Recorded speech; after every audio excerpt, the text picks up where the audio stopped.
अस्सलाम वालेकुम नाज़रीन, मैं हूँ आपकी होस्ट मरियम और आप देख रहे हैं हमारा चैनल जहां हम आपके लिए सरकारी मुलाजमीन, पेंशनर्स, तनख्वाहों और बजट से जुड़ी अहम और ताज़ा तरीन खबरें लेकर आते हैं। अगर आप चाहते हैं कि हर अहम अपडेट सबसे पहले आप तक पहुंचे तो अभी चैनल को सब्सक्राइब कर लीजिए और नोटिफिकेशन बेल को भी ऑन कर लीजिए। नाज़रीन, आज की वीडियो में हम बजट 2026 के हवाले से सामने आने वाली अहम इत्तलात, तजावीज़ और मुमकिना रिलीफ पैकेजेस पर तफसील से बात करेंगे। इस वक्त पूरे मुल्क में सरकारी मुलाजमीन, पेंशनर्स और निजी शोबे में काम करने वाले लाखों अफराद की नजरें आने वाले बजट पर जमी हुई हैं। हर कोई ये जानना चाहता है कि हुकूमत इस बार महंगाई के बोझ से परेशान अवाम, मुलाजमीन और पेंशनर्स के लिए क्या फैसले करने जा रही है। सबसे पहले बात करते हैं तनख्वाहों में इजाफे की। मुख्तलिफ जराए से मौसूल होने वाली इत्तलात के मुताबिक सरकारी मुलाजमीन की तनख्वाहों में इजाफे के लिए मुख्तलिफ तजावीज़ ज़ेर गौर हैं। बाज रिपोर्ट्स में 10% इजाफे का जिक्र किया जा रहा है, जबकि बाज जराए के मुताबिक 15% तक इजाफे की तजवीज भी जेर बहस है। अगरचे अभी तक कोई हतमी फैसला सामने नहीं आया, लेकिन ये बात वाज़ेह है कि हुकूमत मुलाजमीन को किसी न किसी सतह पर रिलीफ देने के इम्कानात का जायजा ले रही है। इसी तरह पेंशनर्स के लिए भी मुख्तलिफ तजावीज सामने आ रही हैं। मुख्तलिफ रिपोर्ट्स में पेंशन में इजाफे की मुख्तलिफ शरहों का जिक्र किया गया है। पेंशनर्स की तंजीमें मुसलसल ये मुतालबा कर रही हैं कि मौजूदा महंगाई के हालात में पेंशन में खातिरखा इजाफा किया जाए ताकि रिटायर्ड मुलाजमीन अपनी रोजमर्रा जरूरियात को बेहतर अंदाज में पूरा कर सकें। आने वाले दिनों में इस हवाले से मजीद वजाहत सामने आने की तवक्को है। नाज़रीन, कम अज़ कम तनख्वाह के मामले पर भी काफ़ी गुफ्तगू जारी है। ज़राए के मुताबिक कम अज़ कम माहाना उजरत में इजाफे की तजावीज़ ज़ेर गौर हैं।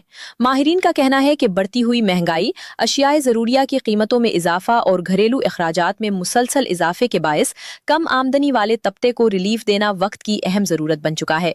इसीलिए हुकूमत मुख्तलिफ ऑप्शंस का जायजा ले रही है ताकि मजदूर और मेहनतकश तबके को कुछ न कुछ सहूलत फराहम की जा सके। इसके अलावा मुख्तलिफ अलाउंसेस और मराआत के हवाले से भी अहम तजावीज़ ज़ेर गौर हैं। इत्तलात के मुताबिक बाज़ अलाउंसेस में इजाफे और कुछ मराआत को बेहतर बनाने के इम्कानात का जायजा लिया जा रहा है। सरकारी हल्कों का मुअक्कफ है कि मुलाजमीन को दरपेश माली मुश्किलात को मद्देनजर रखते हुए रिलीफ फराहम करने के मुख्तलिफ तरीकों पर गौर किया जा रहा है। दूसरी जानिब मुलाजमीन की मुख्तलिफ तंजीमें भी अपने मुतालिबात हुकूमत तक पहुँचा रही हैं।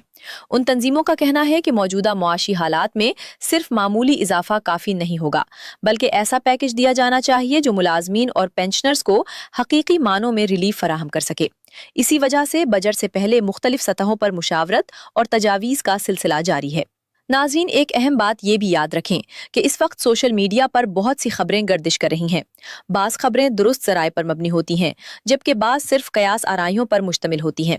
इसलिए ज़रूरी है कि हतमी फैसलों का इंतज़ार किया जाए और सिर्फ सरकारी ऐलानात को ही मुस्तनद समझा जाए। बजट की तैयारी के हवाले से इत्तलात ये हैं कि मुतल्लका इदारे मुख्तलिफ तजावीज़ का जायजा ले रहे हैं और तमाम सिफारिशात को हतमी शक्ल देने का अमल जारी है। यही वजह है कि हर गुजरते दिन के साथ नई इत्तलात और नई तजावीज़ सामने आ रही हैं। ताहम असल सूरत हाल उस वक्त वाज़ेह होगी जब बजट बाकायदा तौर पर पेश किया जाएगा और मुतल्लिका मंजूरियों का अमल मुकम्मल होगा। नाज़रीन, अगर आने वाले बजट में तनख्वाहों, पेंशन और कम अज़ कम उजरत में इजाफा किया जाता है तो यकीनन उससे लाखों खानदानों को कुछ न कुछ रिलीफ मिल सकता है। ताहम अवाम की तवक्कुआत इस बार काफ़ी ज़्यादा है और हर कोई ये उम्मीद कर रहा है कि महंगाई के मौजूदा हालात को मद्देनजर रखते हुए बेहतर फैसले किए जाएंगे। आप ही क्या राय है? क्या सरकारी मुलाजमीन की तनख्वाहों में 10% इजाफा काफ़ी होगा या उससे ज़्यादा होना चाहिए? पेंशनर्स के लिए कितना इजाफा मुनासिब रहेगा और कम अज़ कम तनख्वाह कितनी मुकर्रर होनी चाहिए? अपनी कीमती राय कमेंट सेक्शन में ज़रूर शेयर कीजिए। वीडियो पसंद आए तो लाइक करें, अपने दोस्तों के साथ शेयर करें और चैनल को सब्सक्राइब करना मत भूलिए ताकि बजट, तनख्वाहों, पेंशन और सरकारी मुलाजमीन से मुताल्लिक हर अहम और मुस्तनद अपडेट सबसे पहले आप तक पहुंचती रहे। अगली अपडेट तक के लिए अपनी होस्ट मरियम को इजाज़त दीजिए। अल्लाह हाफ़िज़।